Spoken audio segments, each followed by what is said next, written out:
La mayoría de los cristianos conocen bien los hechos. Jesús nació de una virgen, vivió una vida perfecta, murió en la cruz en nuestro lugar y resucitó de entre los muertos. Todos los que ponen su fe en Él serán perdonados y tendrán vida eterna. Pero ser capaz de expresar los hechos del Evangelio con exactitud es una cosa. Que su verdad cautive tu alma y mi alma es una cosa muy diferente.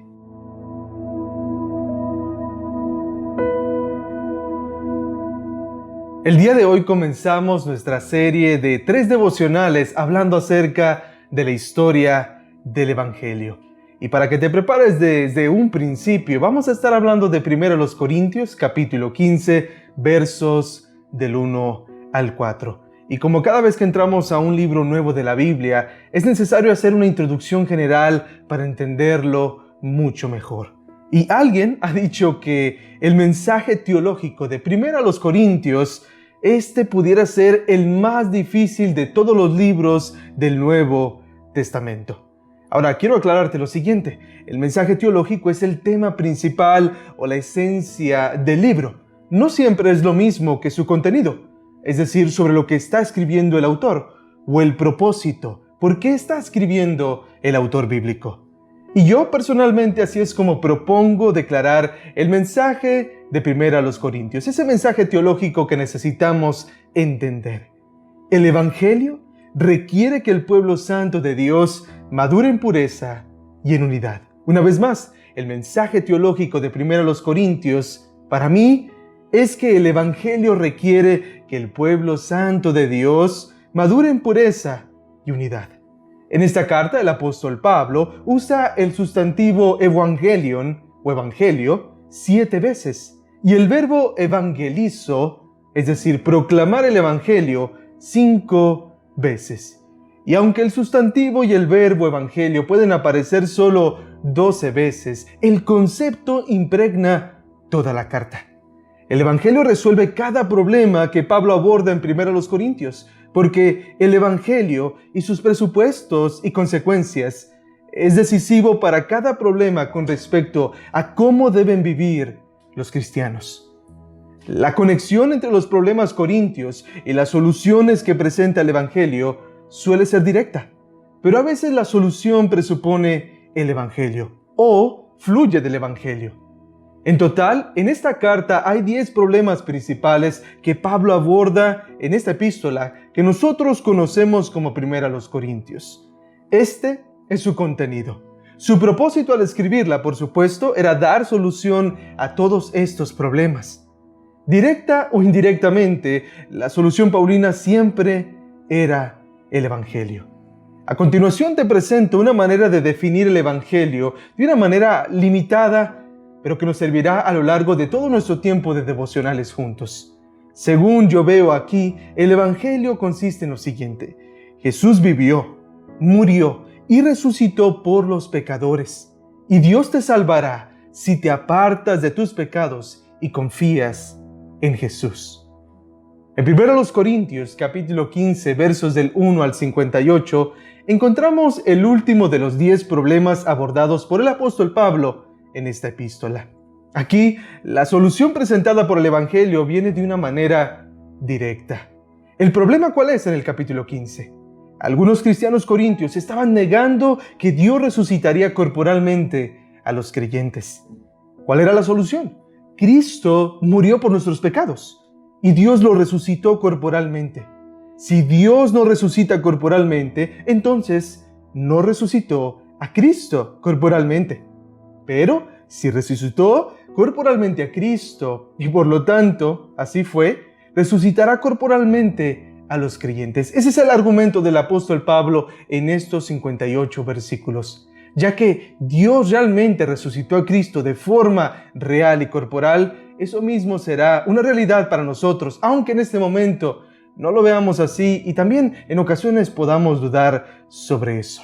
El texto en cuestión dice de la siguiente manera: 1 Corintios, capítulo 15, versos 1 y 2. Ahora les hago saber, hermanos, el evangelio que les prediqué, el cual también ustedes recibieron, en el cual también están firmes, por el cual también son salvos, si retienen la palabra que les prediqué, a no ser que hayan creído en vano. Aunque nuestra traducción en español pareciera sugerir que Pablo está comunicando algo desconocido a la iglesia de Corinto, el sentido de la declaración "les hago saber" en su idioma original es más bien que el apóstol Pablo está reafirmando cosas ya sabidas por ellos, en este caso, el Evangelio. El apóstol Pablo está diciendo: les vuelvo a escribir de algo que ustedes conocen muy bien, pero lo hago para que quede bien firme, bien entendido en sus corazones. Y este versículo, o estos dos versículos más bien, nos hablan de muchas cosas. De hecho, todo gira en torno al Evangelio. Pero ¿sabes algo? El tiempo en esta ocasión no se presta tanto para explicar detalladamente todo lo que dice ahí. Y de verdad, no he encontrado mejores palabras que expliquen la amplitud y el alcance de lo dicho por el apóstol Pablo en estos dos versículos que las palabras de Timothy Keller, que dijo lo siguiente. Y escucha con mucha atención porque esa es la explicación de estos dos versículos. Él dice: es muy común en los círculos cristianos asumir el Evangelio y asumir que el Evangelio es primordialmente para los no creyentes. Lo vemos, dice él, como un conjunto de doctrinas básicas, como el ABC, de la manera en que alguien entra al reino de Dios. Con frecuencia, suponemos que una vez que somos convertidos, no necesitamos ni oír, ni estudiar, ni entender el Evangelio. Necesitamos, según nosotros, material más avanzado.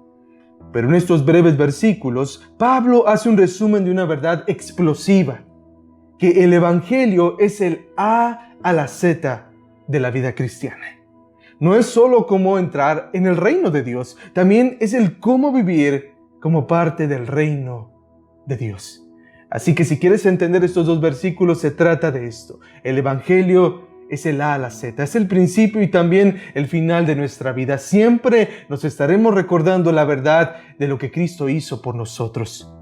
El verso 3 del capítulo 15 comienza de la siguiente manera. Pablo dice: porque yo les entregué en primer lugar lo mismo que recibí. Lo que Pablo menciona en 1 Corintios capítulo 15, versos del 3 al 4, ha sido considerado como el credo más antiguo de todos. Uno que se remonta a la fase más antigua de la historia del cristianismo primitivo. ¿Qué es un credo? Un credo es una formulación concisa de creencia, es decir, una confesión doctrinal resumida. En nuestro caso, una confesión doctrinal resumida acerca del Evangelio. Desde el principio, los creyentes buscaron una manera de transmitir la verdad de lo que ellos creían de una forma sencilla, pero que pudiera ser entendida y también recordada por todos. El Evangelio comienza así. 1 Corintios capítulo 15, verso 3, una vez más.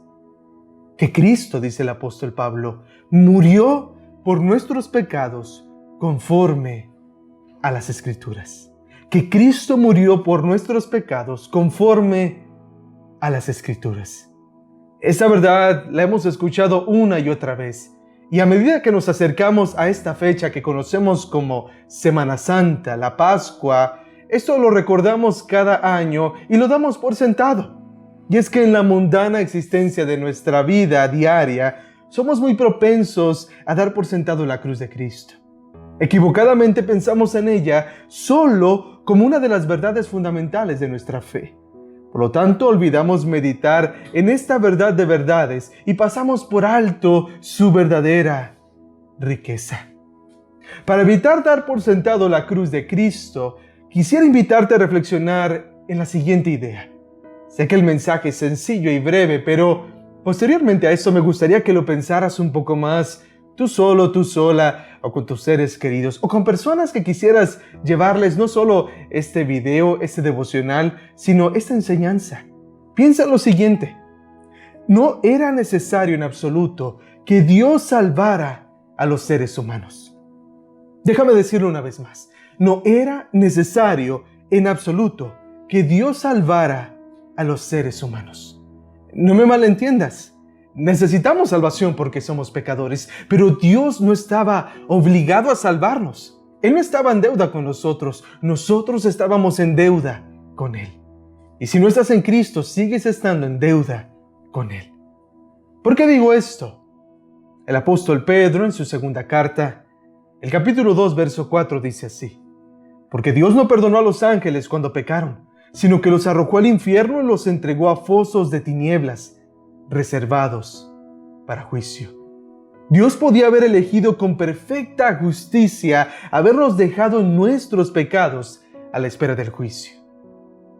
Podía haber decidido no salvar a nadie, como hizo con los ángeles que pecaron.